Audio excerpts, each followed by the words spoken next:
Olivia actually asked us to walk the labyrinth, and so we walked in it. You walk in a circle and you go round and round, and it's really kind of like a meditation. And then once you get in the middle of the labyrinth, she has these lovely stones, stones of purpose or inspiration. We read that, and then you walk out, but you've kind of planted the seed as you walk out. So it's a beautiful experience. How wonderful. So that was one of the 7 laws, 7 spiritual laws of success, and there's 7 of them.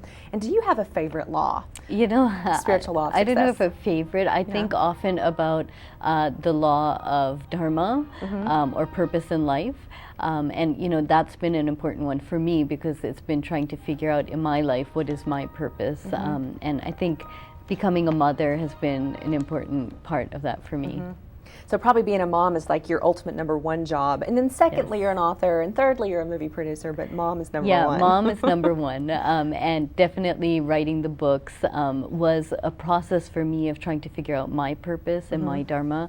You know, I've had many interesting jobs, like we said, you know, from a producer and author. And we always find labels to define ourselves in different ways. But I think the process of becoming a mother, for the first time, I really figured out my own purpose and really embodied that and felt comfortable with that and proud of that. Right.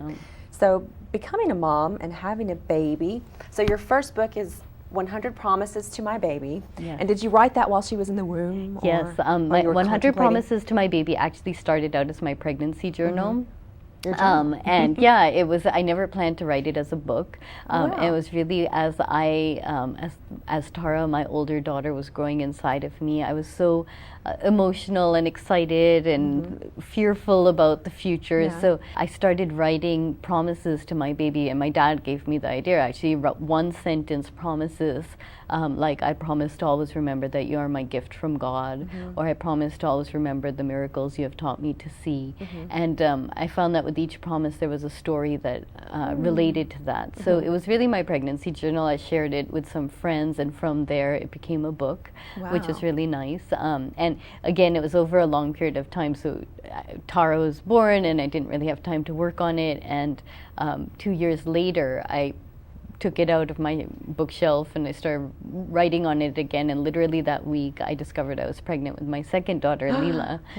So again, it was meant to be, and the book is just a lovely book. Isn't that beautiful that when you're on the right path, it all just unfolds effortlessly and gracefully, and then you have something so wonderful to share with everyone. And speaking of sharing, we marked a little page here because I wanted to see if you want. We marked your favorite one in here. I asked you to pick your favorite one and read it. So just imagine that you have your baby and you're reading a bedtime story, and imagine what it's like to have Mallika as your mom. So we're and again, it's a lot of it is for the parents, and to think about how we interact with our children and the lessons that we teach them. So this one says, I promise to try to teach you through example, not just words. And as parents, that's a very important lesson for us, because it's very easy to tell our children things, but our children are always watching us. So this goes like this. When I was 10 years old, my parents started meditating. In the weeks following their introduction to meditation, our family life changed in quite dramatic ways. My father, who had smoked frequently, no longer took his regular walks to escape the house and get his drag. My parents, who previously had argued over my father's tendency to drink too much when they went out, no longer ordered the regular scotch or bottle of wine at dinner. They began to spend more time together, going for walks and exercising and laughing more. They were more patient with us, less serious about trying to discipline us, and they spent more time talking with us rather than telling us what to do. They were generally happier, and it was more fun to be around them. My parents never told my brother and I that we should start meditating. Rather, I remember telling them what I wanted to learn. I remember telling them I wanted to learn. I wanted to do what they were doing and to share in their newfound experience. At 10, I did not have any dramatic life experiences, but meditation was something I wanted to do because I saw how happy it made my parents. As I grew up, there were many times that I would forget about meditation, or months would go by where I just wasn't interested in doing it. My parents never told me to meditate.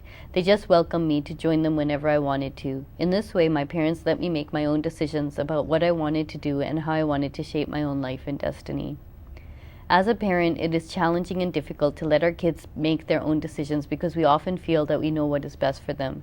To truly empower our children to feel confident and secure with their choices, we have to give them the right to make their own choices and believe that we as parents are setting good examples for them to follow. And at the end of many of these passages, I put reflections for parents who are reading the book. And here it says, think about things that you do that your child will learn from. What kind of example would you like to set?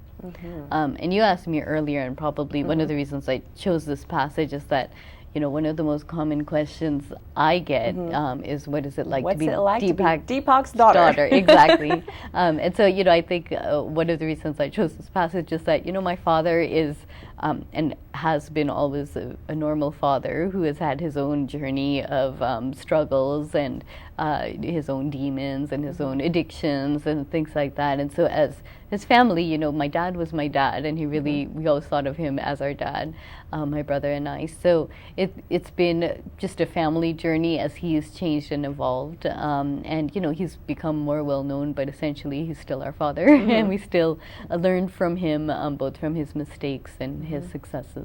Well, I'm sure a lot of people think that you're very lucky to have Deepak as a dad, and I think he's very lucky to have you as a daughter, and his grandchildren, Leela and Tara. Yeah, just well, a beautiful family.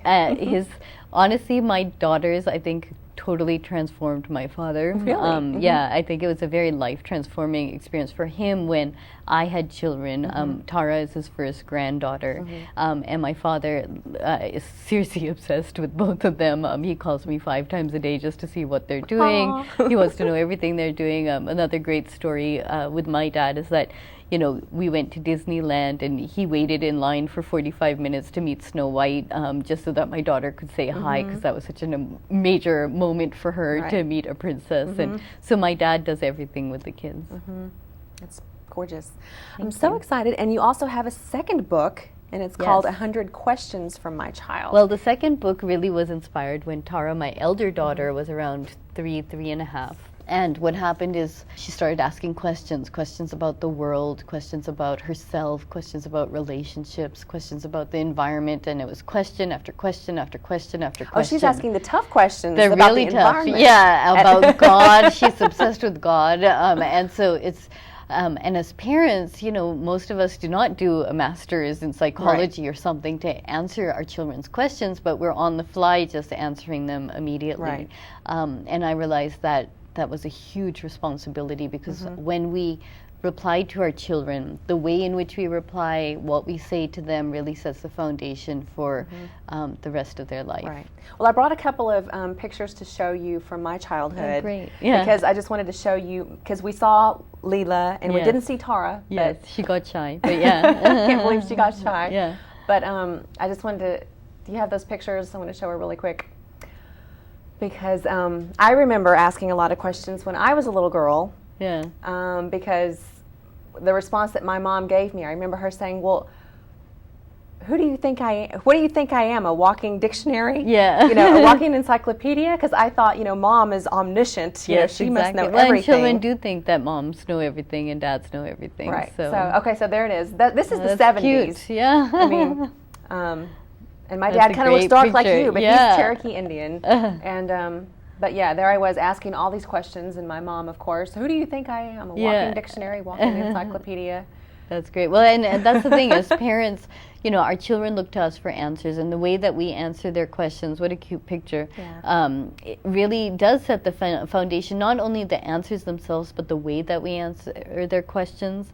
And my goal with the book is to encourage them to keep asking questions and to, you know, make life a lifelong journey of searching for answers. Exactly. And those may be answers that keep changing or, you know, that they're always exploring. But because I asked all those questions, I graduated kindergarten, and you saw I was in the Brownie. Yes. So that's great. Questions make for smart kids. Of course. And we have a page here marked in your book, because I want you to read another story from here. But you know, my favorite, before you read yours, my favorite was something in here, "Mommy, am I the most beautiful girl in the world?" Yes. When Tara was asking that question, and then you're like, "Yes, you're the most beautiful girl in the world." And then all of a sudden Leela came along. Exactly. And then Oh, and then we realized that as parents, Tara, of course, she was the smartest girl, the most beautiful girl, in the whole world. Yeah, in the whole wide world. And then little sister came along, and wait a minute, I thought I was the most beautiful girl in the world. It was a major transition for my daughter, and it was a major transition for us as parents to realize that, we weren't probably doing the right thing by always making her the most special, most beautiful child in the world.